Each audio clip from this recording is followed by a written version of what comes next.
Oh, hi, welcome to pre-lab lecture on experiment 4B, writing of equilibrium constant or expression. I'm assuming that you have covered the chapter on chemical equilibrium, and you should be able by this time to write the equilibrium constant expression for any chemical reaction. I'm going to show you the way forward in case you took the Chem 2 lecture course a while back. If you look on the screen, there is a generic chemical equation, A reacting with B to form C and D, where uh, lowercase letters represent the coefficient in the balanced equation. So if we are to write the K or equilibrium constant expression for this reaction, we'll write K, some others use Kc or Keq equals to concentration. We use this concentration of the product, all right, concentration of the product raised to some coefficient, the balanced equation of concentration of the reactants, all right, raised to the coefficient in the balanced equation. So for this generic equation, K C or equilibrium constant Kc is given by the concentration of C raised to the coefficient in the balanced equation times D stands for multiplication, all right, times D of the reagent, that's concentration of A raised to A, concentration of B raised to B, where lower case letters represent the coefficient in the balanced equation. Um, I decided to record this lecture and share with you because of the simulation might not work for part A because Adobe Flash was retired this last year, December, and you may not be in a position to play the simulation for part one. If you are not in a position to play the simulation for part one, that's fine. But for part two, I want to show you how to proceed and take the snapshot of your simulation. So let me just share with you the handout. This is the handout for our experiment 4B. Please read the uh, background procedure, all right, on how to write the Kc expression and what the flat line stand for. And this will walk you through on how to use the ice table, all right, to determine the Kc value, the equilibrium constant. You know what ice tables is all about. I for initial, C for change in concentration, and E for equilibrium concentration. If we know the equilibrium concentration, we can determine the equilibrium constant, equilibrium constant. I'll not go in details into uh, uh, advanced, calculation where quadratic equation is required, but ours will just be simple, all right? For part one, this is what I was talking about. For part one, this link here is not active because Adobe Flash is retired. However, there is a file I did share for part one in module for experiment 4B. Some of you may still have an old version of Adobe installed in your computers.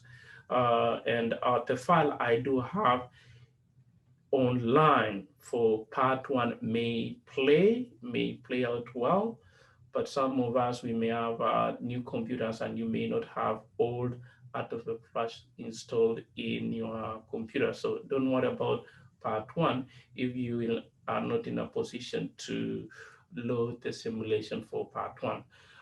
Nevertheless, you are just going to see the simulation here and then write the Kc expression, all right?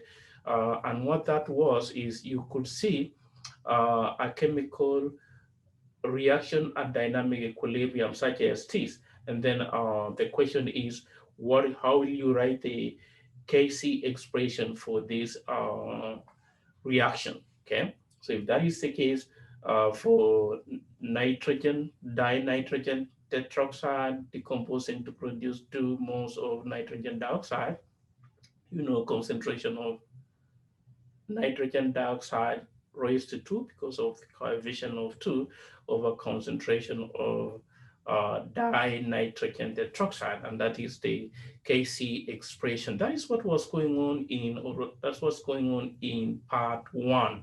In part 1, it's going to load different system at dynamic equilibrium. You have to write down the Kc expression and take a picture, take a screenshot of that, and attach to the data sheet, and you submit that, but it will not play well.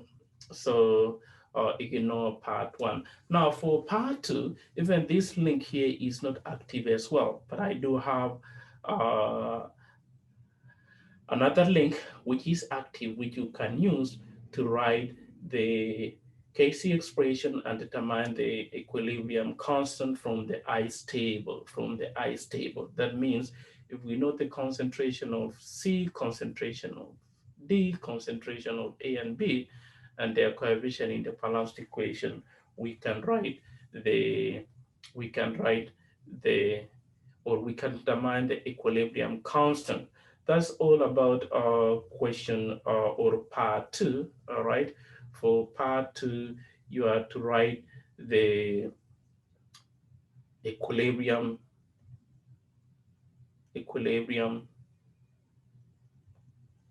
constant expression between ion 3 ion and thiocyanate to produce thiocyanate ion 2 thiocyanate complex. Okay.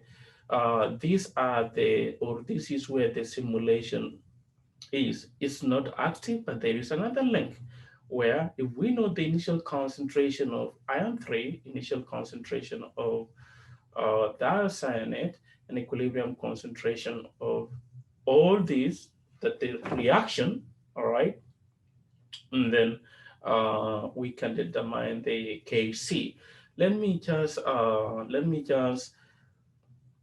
load the active link for part 2. So if I go all the way to module 4b, this is for part 1. It may not play, all right? For part 1, it may not play. This is just a document, but here is the simulation for determining the equilibrium constant. It's the same thing as the one we have. If you look at the reagents and the product, okay?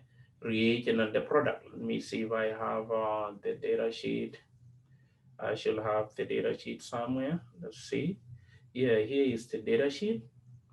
And the reagent, ion 3 thiocyanate. We have here ion 3 thiocyanate, okay? And here is the product. The point here is you want to pick any initial concentration. If you look at here, before you start the reaction, the molarity or concentration for each species is 0. So we can start with any reaction here, all right, any concentration. You may want to start with any concentration, all right. This is the product, and we don't have any product before we mixed it to reagents. You can pick any initial concentration, and you start reacting. Let me press react, and you will watch what will happen on this window. All right, you will watch what will happen on this window. If I start the reaction, that's how the reaction will progress. All right. If you look at the red, it represents the ion 3 ion thiocyanate plug, and blue is the ion 2 thiocyanate complex, which you can see initially we didn't have the product before we mixed the two, and these are the equilibrium concentration you will use in determining the Kc, or equilibrium constant.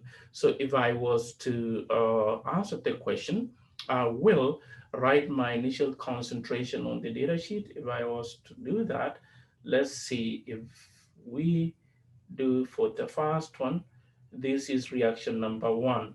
Okay, for reaction number one, you will take a screenshot, place it here, all right, and reaction two, depending on how many reaction you run, and then you will calculate the equilibrium concentration for reaction one, all right.